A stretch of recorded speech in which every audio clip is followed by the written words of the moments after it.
Friends, आज के इस वीडियो में हम डिस्कस करने वाले हैं दूरी और विस्थापन। यानी ये वीडियो देखने के बाद आपको दूरी और विस्थापन में कोई भी डाउट नहीं होने वाला है। दूरी से अगर कोई भी क्वेश्चन पूछा जाएगा तो वो आप 100% सोल्व करेंगे।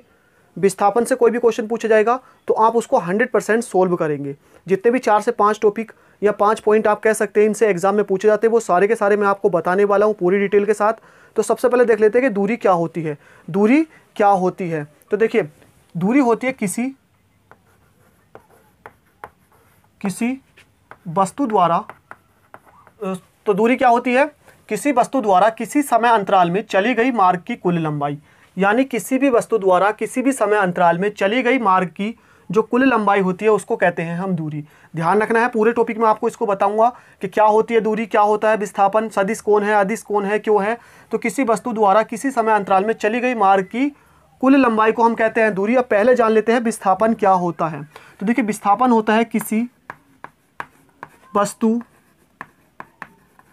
की प्रारंभिक, तो गाइस तो विस्थापन क्या होता है? किसी वस्तु की प्रारंभिक और अंतिम स्थिति के बीच की न्यूनतम दूरी। यानी दूरी क्या होती है? किसी वस्तु द्वारा किसी समय अंतराल में चली गई मार्ग की कुल लंबाई। विस्थापन होता है किसी वस्तु की प्रारंभिक और अंतिम स्थिति के बीच की न्यूनतम दूरी। यानी कि मैं उदाहरण के तौर पर यहाँ पर आपको बताता हूँ कि 2 पॉइंट है। ये पॉइंट है हमारा ए, ये पॉइंट है हमारा बी। ठीक है, एक पॉइंट ए और एक पॉइंट बी। अब एक रास्ता हमारा, मान लीजिए पहाड़ी रास्ता है, वो इस तरह से होकर जाता है। ठीक है, इस तरह से होकर जाता है। तो एक व्यक्ति जो ए यहाँ से यहाँ तक जाता है, ए से बी तक, तो इस मार्ग की जो संपूर्ण लंबाई होगी, उदाहरण के तौर पर मान लीजिए इसकी लंबाई थी 25 किलोमीटर। ये होगी दूरी। क्या होगी?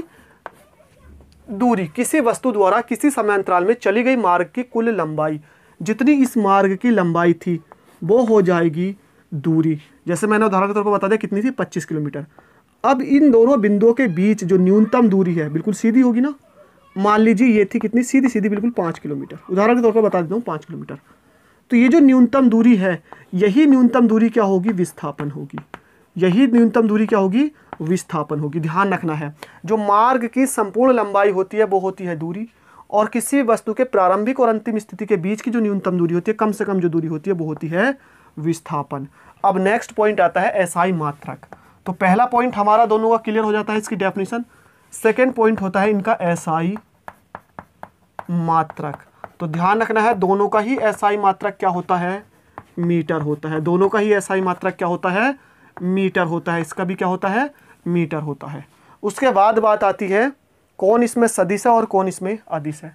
तो ध्यान रखना है, जो हमारी दूरी है ये क्या होती है? अदिश होती है। ये क्या होती है? अदिश होती है। और ये विस्थापन जो होता है ये क्या होता है? सदिश होता है।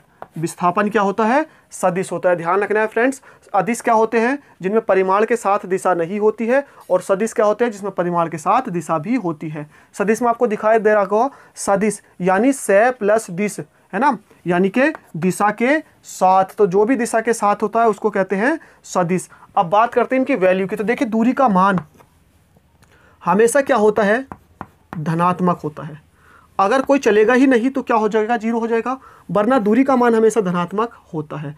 और अगर मैं बात करूं किसकी? विस्थापन की, तो विस्थापन का मान धनात्मक, ऋणात्मक और शून्य भी हो सकता है। विस्थापन धनात्मक भी हो सकता है, विस्थापन ऋणात्मक भी हो सकता है, और विस्थापन शून्य भी हो सकता है। अब एक बात आपको यहाँ पर ध्यान रखनी है कि जो दूरी होती है ना, दूरी, ये आपको ध्यान रखना है।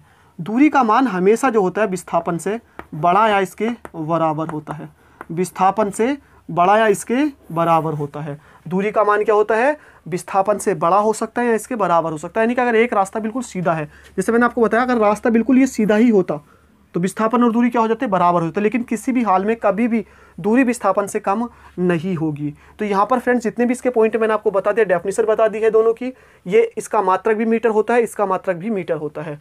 ये क्या होती है? एक अदिश राशि है, और ये क्या है? एक सदिश राशि है। ध्यान रखना है। उसके बाद इसका मान धनात्मक हो सकता है, और अगर कोई दूरी चलेगा ही नहीं तो 0 भी एक बार को कह सकते हैं, हो सकता है। लेकिन इसका मान धनात्मक, ऋणात्मक और शून्य तीनों हो सकता है। तीनों ही क्या है यहाँ पर?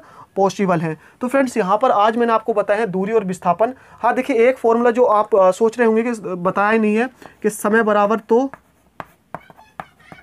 दूरी बटे चाल होता है, और समय बराबर विस्थापन बटे वेग होता है। तो इन फॉर्मूलों को जो हम डिस्कस करेंगे दोनों को नेक्स्ट वीडियो में करेंगे, जिसमें मैं आपको चाल और वेग में बताऊंगा। चाल और वेग दोनों को मैं एक वीडियो में बताऊंगा। तो ये जो फॉर्मूले दोनों मैंने आपको बताई है वहां पर हम डिस्कस करेंगे। वैसे विस्थापन हम निकाल सकते हैं इस फॉर्मूले से, और जो हमारी दूरी है वो निकाल सकते हैं हम इस फॉर्मूले से। ठीक है फ्रेंड्स, तो आई होप ये वीडियो पसंद आई, उसको लाइक कीजिए, दोस्तों के साथ शेयर कीजिए, और इस सीरीज के नेक्स्ट वीडियो पाने के लिए चैनल को सब्सक्राइब करना होगा तो कर लीजिए। थैंक यू फॉर वॉचिंग, मिलते हैं नेक्स्ट वीडियो में।